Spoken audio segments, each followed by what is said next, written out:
E nessa noite estou aqui para partilhar a palavra de Deus com vocês, cujo tema é Não vos faltará nada. Que palavra, hein? Não vos faltará nada, de fato, para aqueles que confiam no Senhor, para aqueles que colocam a sua vida nas mãos de Deus. E nós precisamos ter essa confiança de que Deus está conosco, de que Deus caminha conosco e de que Deus cuida de nós em todas as circunstâncias. Às vezes, quando nós entramos num momento de dificuldade, seja ela dificuldade financeira, seja ela um problema de saúde, ou seja ele um problema familiar, às vezes nós queremos pela angústia, pela dor, pelo sofrimento, nós queremos, às vezes, renunciar a Deus, renegar a Deus, porque a gente não quer o sofrimento, né? A gente não, o ser humano, ele não quer o sofrimento, ele não quer passar por sofrimento, mas ninguém é culpado de sofrimento, né? Mas é preciso acreditar, irmãos, que em todas as circunstâncias, Deus está conosco. E em todas as circunstâncias, Deus cuida. Em todas as circunstâncias, Deus tem providenciado. E Deus tem providenciado tanto na nossa vida.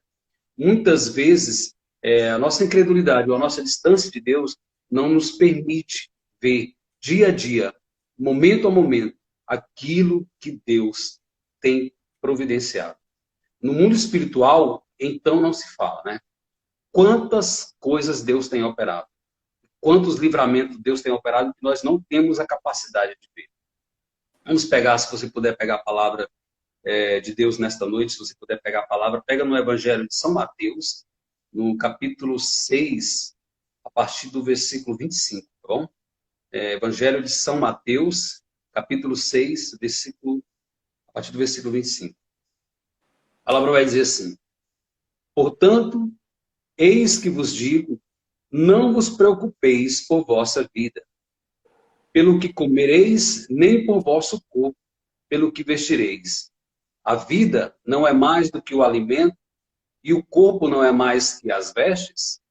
Olhai as aves do céu, não semeiam, nem ceifam, nem recolhem nos celeiros, e vosso Pai Celeste as alimenta.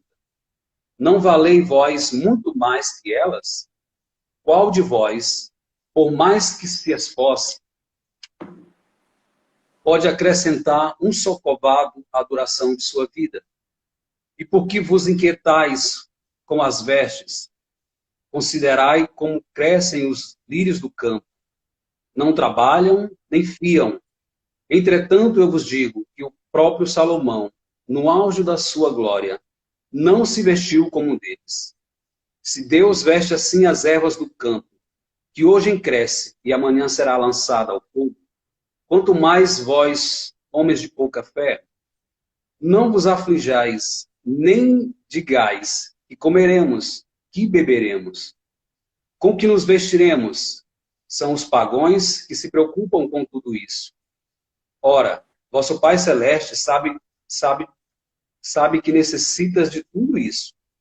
Buscai em primeiro lugar o reino de Deus e a sua justiça, e todas essas coisas vos serão dadas em acréscimo.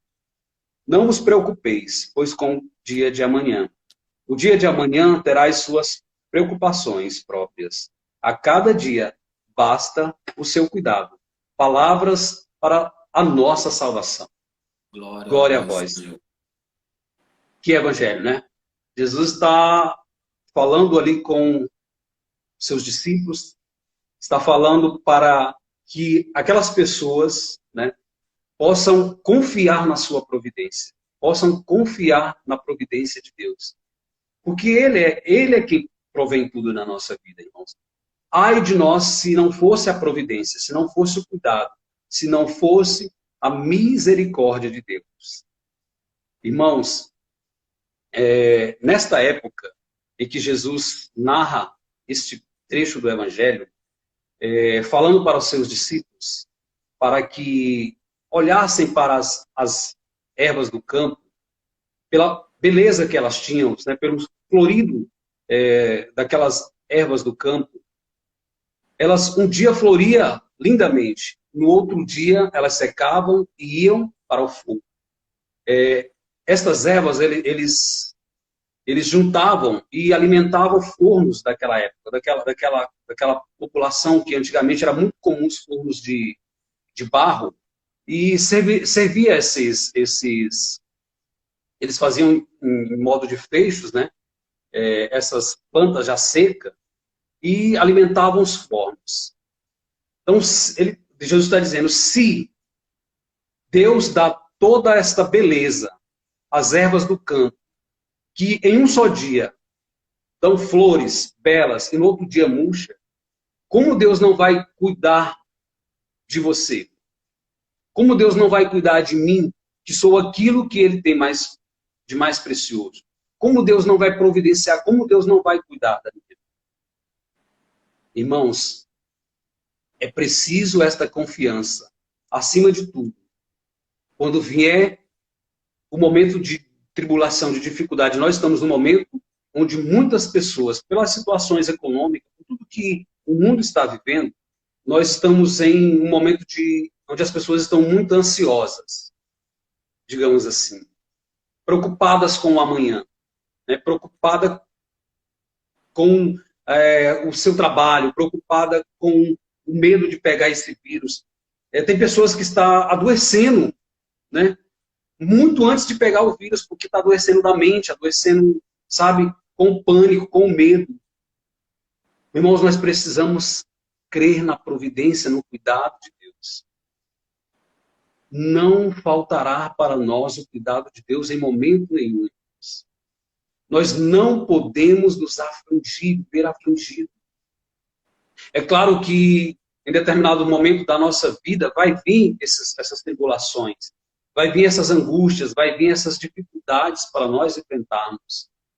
Mas é preciso, olhando para este evangelho, não nos preocupemos, digamos assim, de forma em que possamos perder a nossa tranquilidade, a nossa paz.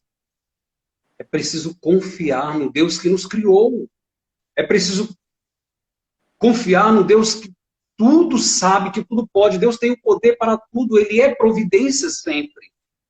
Eu me recordava quando eu recebi esse tema, que quando eu ainda não conhecia a palavra de Deus, e eu vivi uma vida no mundo muito secular, e eu lembro que próximo, né, a essa experiência de Deus, eu estava no momento da minha vida onde eu estava trabalhando, estava vivendo, na verdade, de promover alguns pequenos eventos, né? Fazer algumas festas e tal, esse tipo de coisa. E eu me recordava, quando eu recebi esse tema, eu me recordava desse trecho da minha vida. Estava vivendo dessas festas, dessas baladas que a gente juntava um amigo e tal e fazia esses eventos. E era daí que estava vindo as minhas finanças.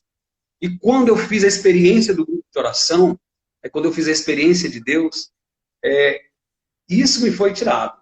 Automaticamente, eu perdi isso, né? Eu perdi essa fonte financeira.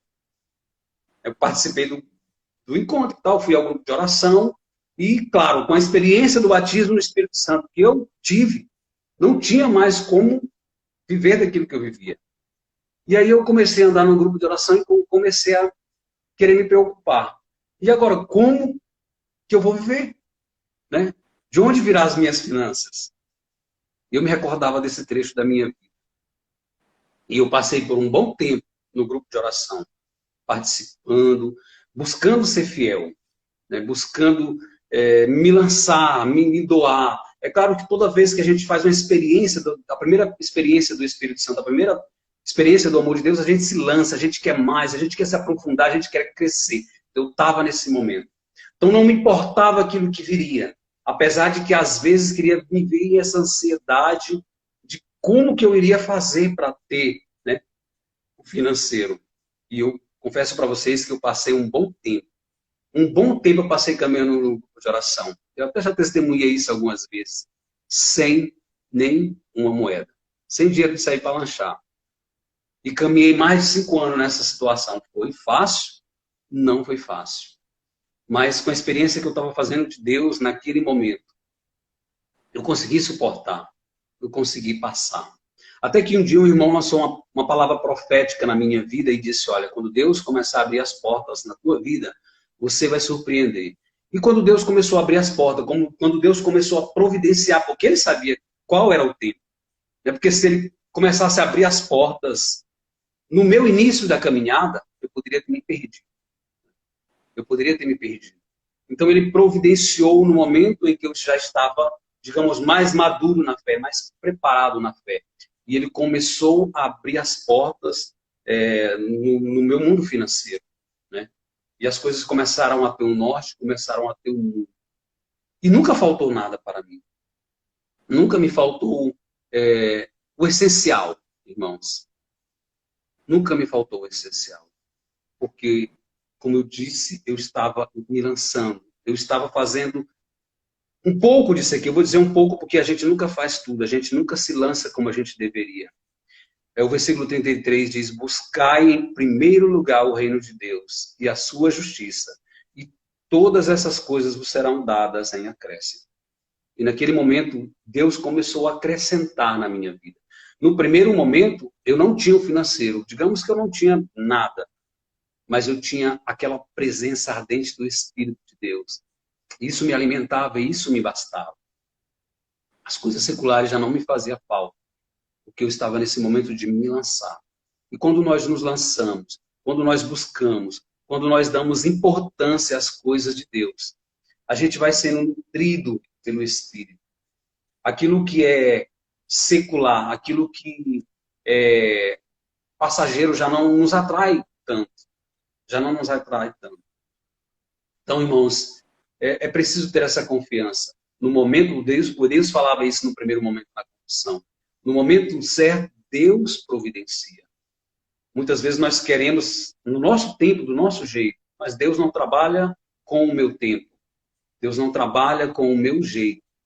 Deus trabalha no tempo dele, do jeito dele, porque ele sabe o que é melhor para a minha vida. Irmão, se Deus providenciou o seu Filho Jesus Cristo para morrer por nós, para morrer por mim e por você na cruz do madeiro, seu Filho único, ele não vai providenciar o alimento na minha vida?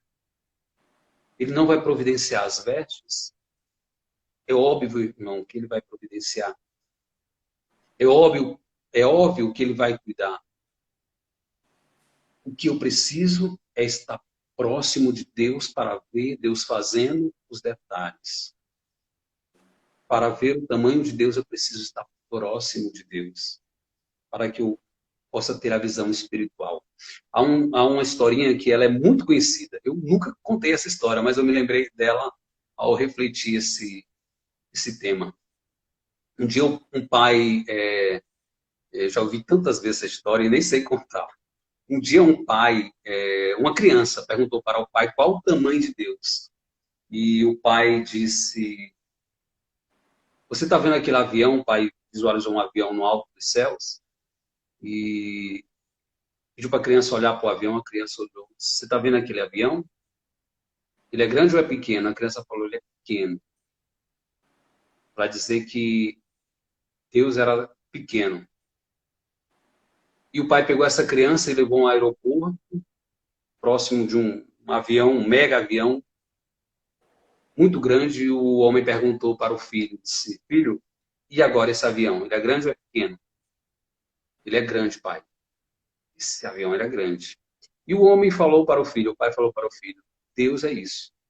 Quando nós estamos longe de Deus, Deus é pequeno para nós. Mas quando nós estamos perto, Deus é grande. Nós conseguimos ver a grandeza de Deus quando nós estamos perto.